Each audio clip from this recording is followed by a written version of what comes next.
Hi. Thank you. Good afternoon. I'm Sarah May, and I'm so thrilled. I've heard about this conference from other people for years, and I'm really thrilled to be here finally. The last time I was in Salt Lake City was 1998. Things have changed quite a bit the last 15 years. The last time I was here, there were no bars, only private clubs. There were no tattoo parlors that you could see anyway, and there were 2 coffee shops in the entire city, and they were both terrible. So, given this, I'm expecting probably that the next time I visit, you guys are going to have like medical marijuana clubs or something, right? It just seems like that's the direction you're going. So as you can see, I totally did not forget to email Mike Moore the title and abstract of my talk, and I have to apologize for that. It's been a rough year or so for me and my family, and so I'm really grateful to be here at all. I'm grateful to Mike and the other organizers for inviting me, and I'm really grateful that all y'all stuck around to the end to hear a talk that you had no idea what it was going to be about. So thank you. So what I actually want to talk about today is work, play, and code. I don't know if you guys saw Bill Chapman's talk this morning about different ways of thinking about how you work. And this talk is going to expand on those ideas a bit, because to me, the most important part of work is play. But before we get into that, let me tell you a little bit about who I am. I don't do that normally when I do talks, because I figure, you know, Google is your friend. But it actually is relevant to what we're talking about. So this is me on all of the important parts of the internet, which would be like Twitter and GitHub, basically, right? I am a Ruby developer at Pivotal Labs in San Francisco. I've been there about 3 years. I work with clients. I'm also the co-founder of RailsBridge. We are a 4-year-old organization now, and we try to make our communities more welcoming to newcomers. And our best-known program is probably the RailsBridge Workshops for Women, which have introduced several thousand of them to Ruby and Rails all over the world. So that's me. My work at Pivotal, as I mentioned, has been working with clients. And most of my clients have been organizations that are growing quickly, and specifically organizations that are adding developers to their team. So what I do with them is I help them build a product, and I help them build a team. And of those 2 things, the team and the product, I've discovered that building the product is by far the easier of those 2 things. Growing an engineering team the right way is actually a really hard problem. And even just being a developer, not a manager, but just a developer on a team that is growing rapidly is a really hard problem. So this talk comes out of those experiences, as well as some research I've done on my own. So getting back to the original idea, I'm sure nobody in this room falls into this category, but show of hands, anyone have fun writing Ruby code? Okay, thank you. You're my people, I think. I do too. You know, I love it. I love the language. Part of it is the language itself, right? As Matt said yesterday, Ruby is now 20 years old, and he said that that makes Ruby an adult in Japan. What he didn't mention, and this is perhaps because he's LDS and doesn't actually indulge himself, is that 20 is also the legal drinking age in Japan. And so now that y'all have brew pubs, Ruby can have a beer. But what I love about Ruby, probably even more than the language, is that I love the community around it, right? As Matt said yesterday, Rubyists love events. They love conferences. They love meetups. They love to go out and talk to people. Do you know how unusual it is to find a developer community where people want to talk to each other? That's pretty weird. It's kind of awesome. I've been in a lot of different developer communities, and I've never been in one that actually was more creative and more fun, more social, had so many other interests besides code, and so many interesting projects to work on. But many of us in this room have a problem, and the problem looks like this. It looks like success. We are so successful. Ruby has been amazingly successful, right? The language itself has gone from what's essentially a fringe language to almost maybe a mainstream language, like in just a couple of years, right? And so a lot of the things that used to be small have gotten bigger. Symptom number 1, in the last year we've started seeing a lot of conference talks and blog articles and books that have started to appear around this idea of what happens when your Rails app grows up, right? We're talking about Rails engines, we're talking about components, we're talking about software architecture, we're talking about object design. And even DHH, as much as he hates over-design, is talking with people about this, right, in terms of Rails, because it's an important question right now, right? These things don't matter in a small code base. Your object factoring doesn't matter if all of your code can be kept in your head. And what this tells us is that since so many of us are hitting these growing pains at the same time, this is telling us that that we're running into the same problems, right? Our small code bases have gotten big. Symptom number 2, who remembers when Twitter was 12 people? Wasn't that a long time ago? That was a long time ago. And they're not the only one, right? A lot of companies that made their money off of a Ruby product, a lot of them have grown, they've been IPO'd, they've been acquired. And so we, as developers, are working on larger teams, right? What used to be 3 developers in a co-working space is now 25 developers in their own office, right? And you can see that. You can see that in the way that we discuss, as a community, we discuss like remote work, for example. And our small companies have gotten large. And finally, we've started seeing some really, really big companies come into our Ruby community, right? The HPs, the IBMs, the GEs, right?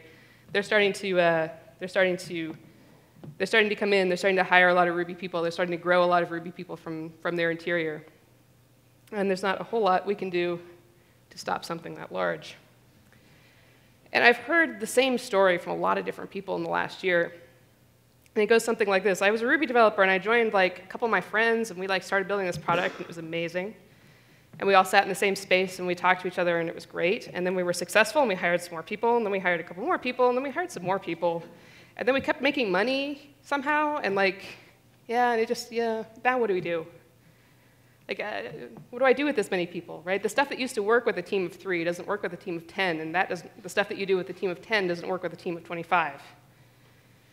And when you try and start putting process into place for a team that gets larger, as you necessarily start to make more formal the things that used to be informal, it's kind of a scary thing to be doing, right? Because we're all afraid of this. We're all afraid of ending up here. And we're afraid, basically, that the company's growth and the team's growth is going to suck all of the fun out of our programming. And having worked for a big company myself in the past, this is a legitimate fear.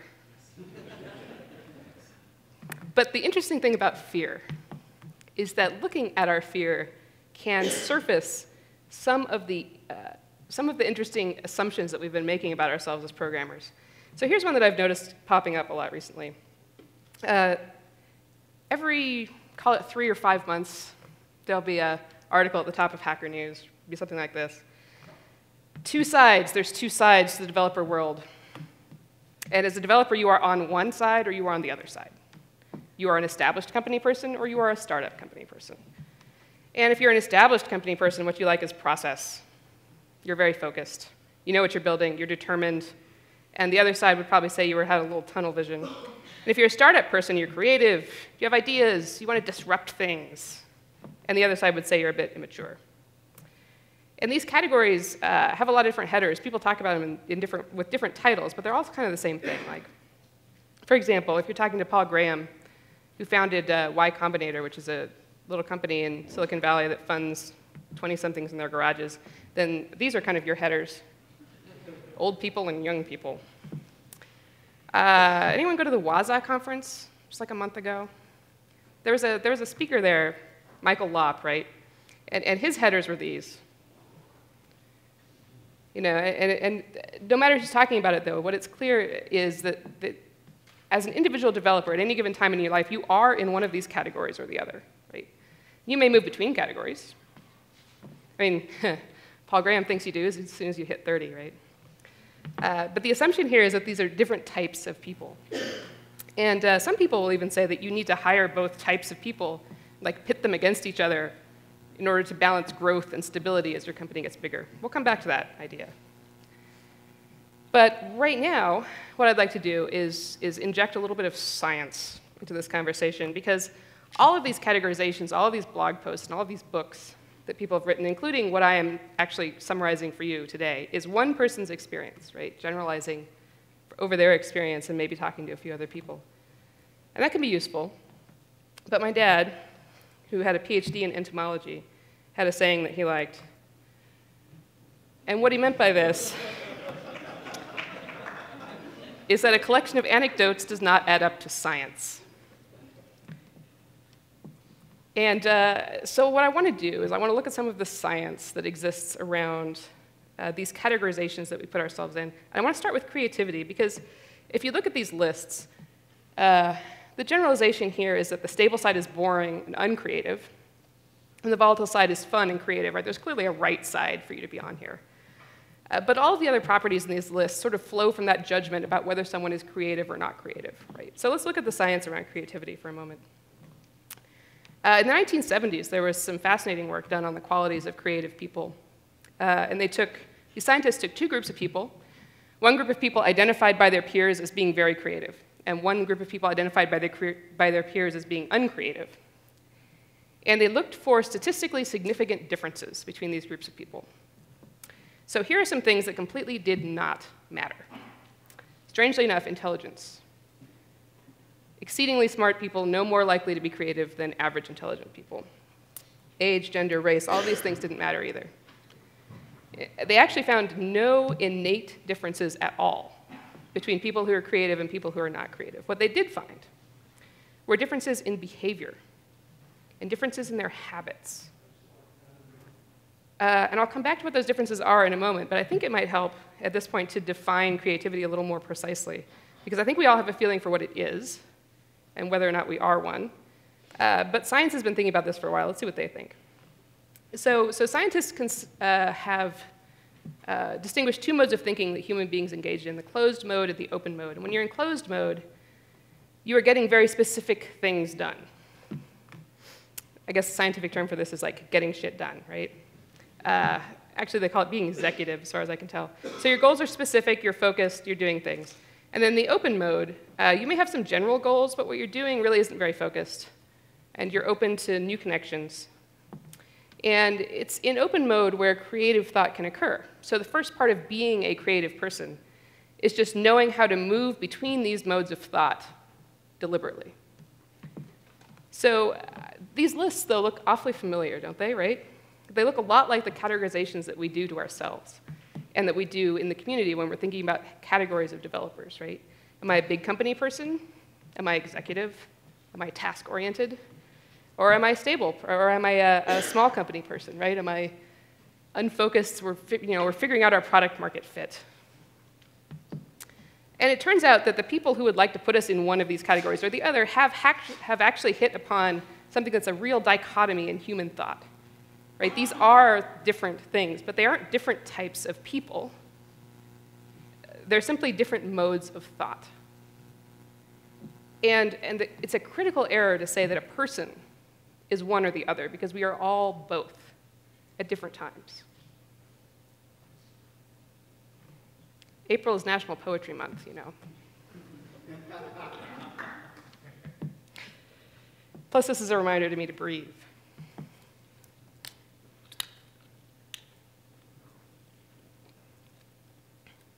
So when I realized that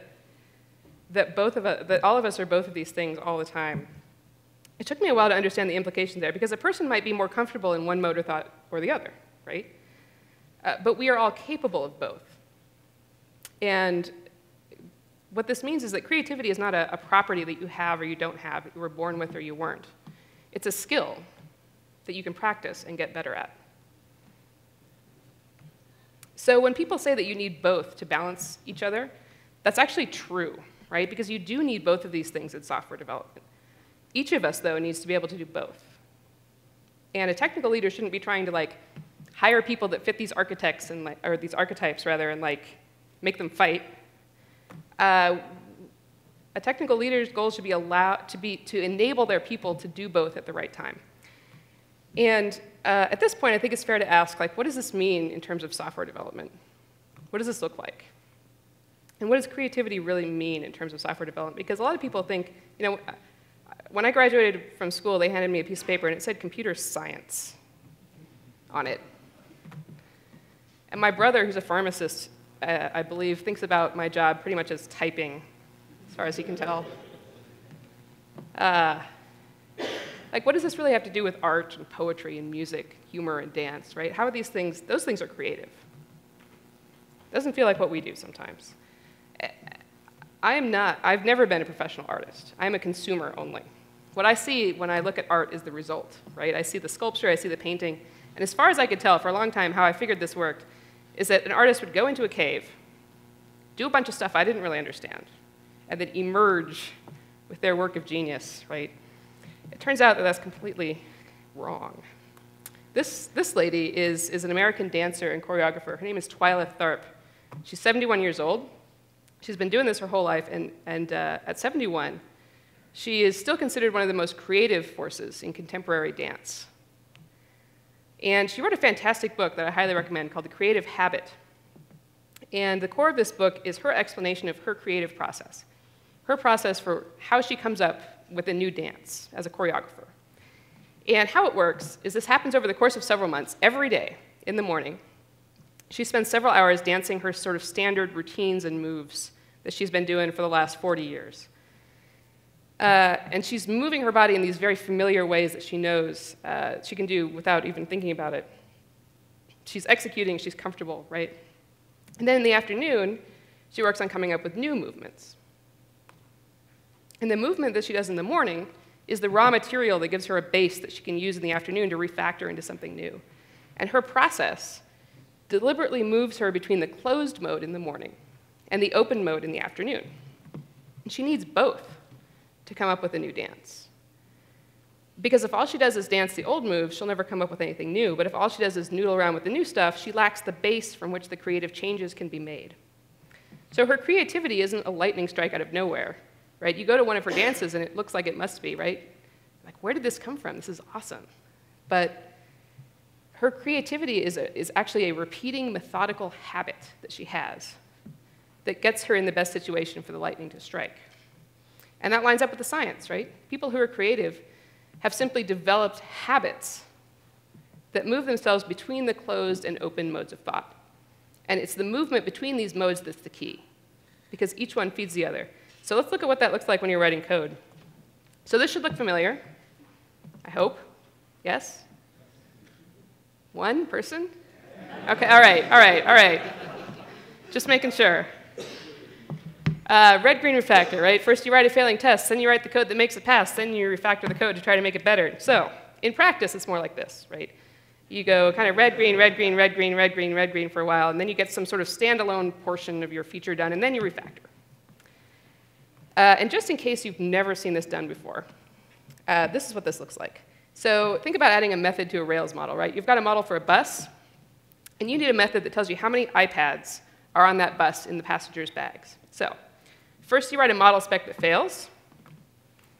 Then you write the method. The model spec goes green. Then you realize the story is asking for registered iPads and not just plain iPads, so you add a new line to the spec, which then goes red again.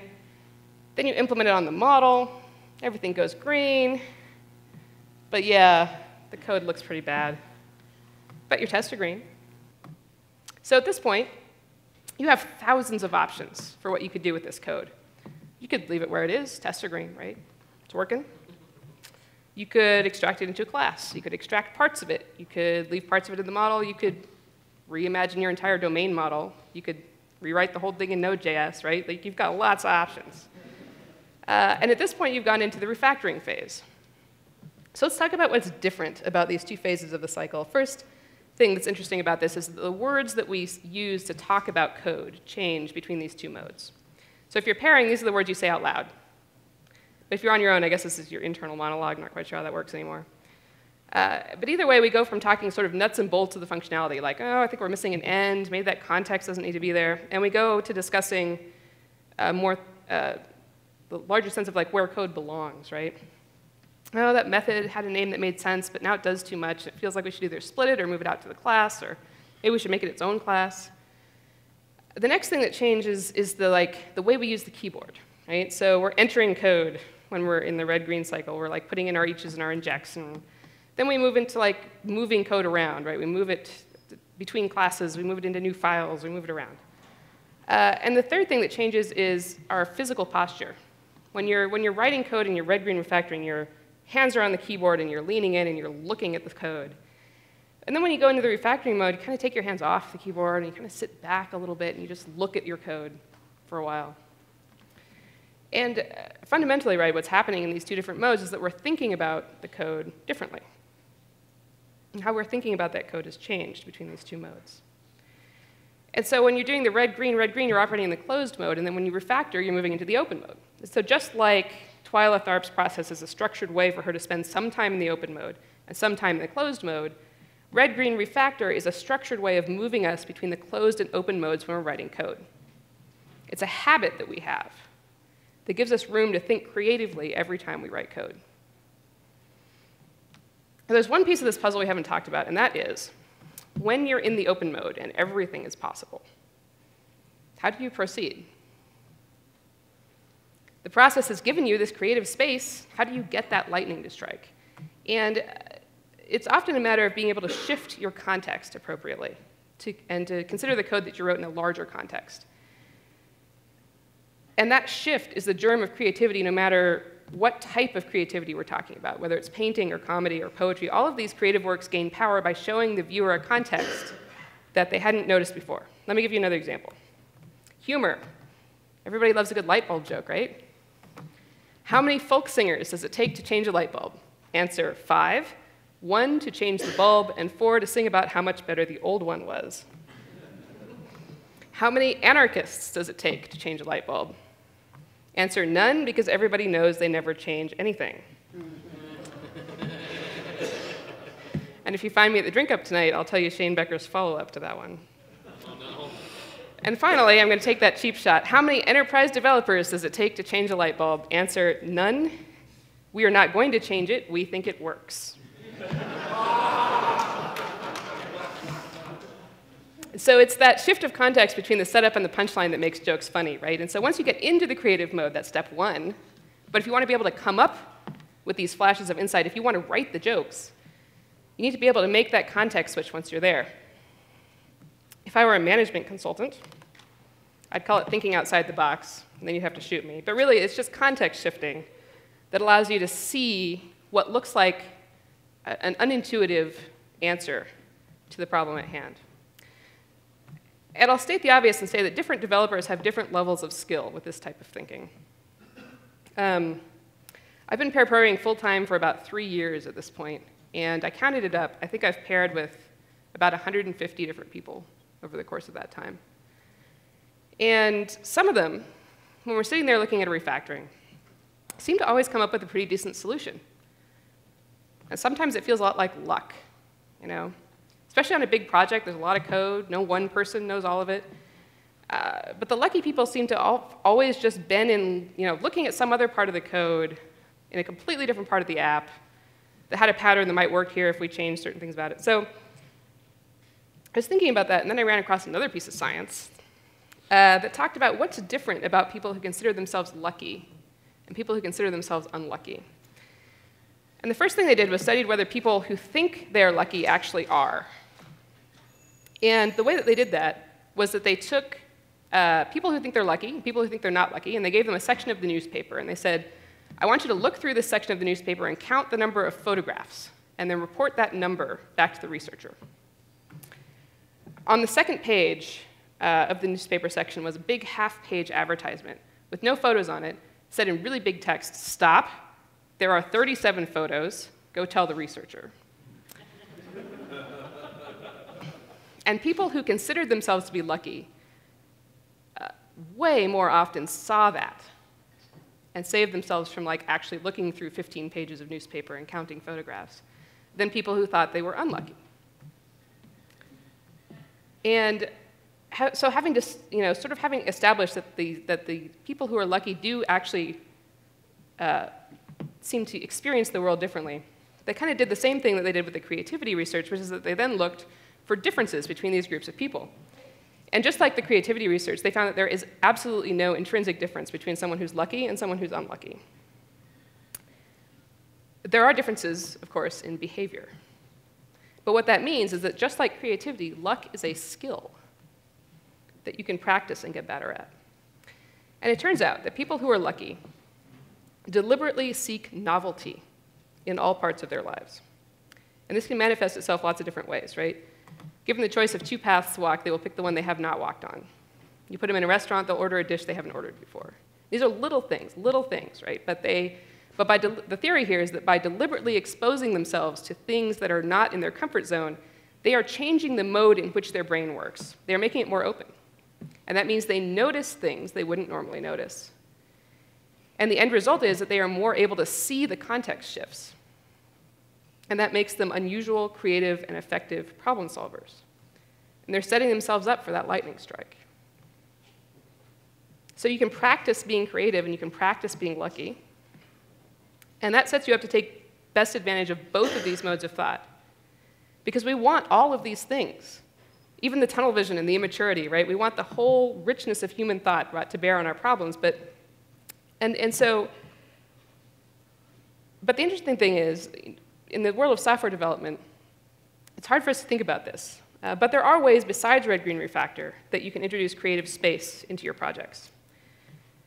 The development process we do at Pivotal has a lot in common with extreme programming. Basically how it works is that we pair up in the morning, and we take whatever story is at the top of the backlog, we work on it, we finish it, we deliver it.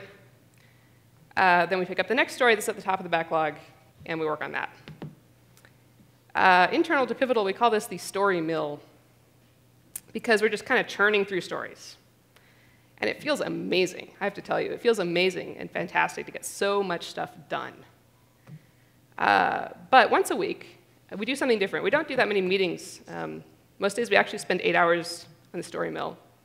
But once a week, we do a 1-hour retrospective, which is a meeting that is our chance to consider how our process is working and how we'd like to change it. And I could not do this process without the retrospectives, because the story mill is closed mode. It is really freaking closed, right? We are very focused.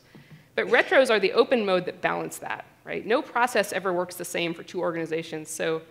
But it's usually not obvious when you're in the thick of it what exactly needs to be changed. And you need to, so doing these retros once a week is a structured way for us to introduce creative thinking into our process, the same way that the refactor stage is a structured way to introduce creative thinking into our coding. So, because process, when it's done right, is what enables us to be creative. And being creative is what enables us to build great software. And the process gives us that space. It teaches us the habits of creative people. And if that's not what yours feels like, that's a problem. And if you're at a company that's growing or already big and you need to start adding more structure to your development process because it's not just the three of you in a garage anymore, there's 1,000 ways to do it, right?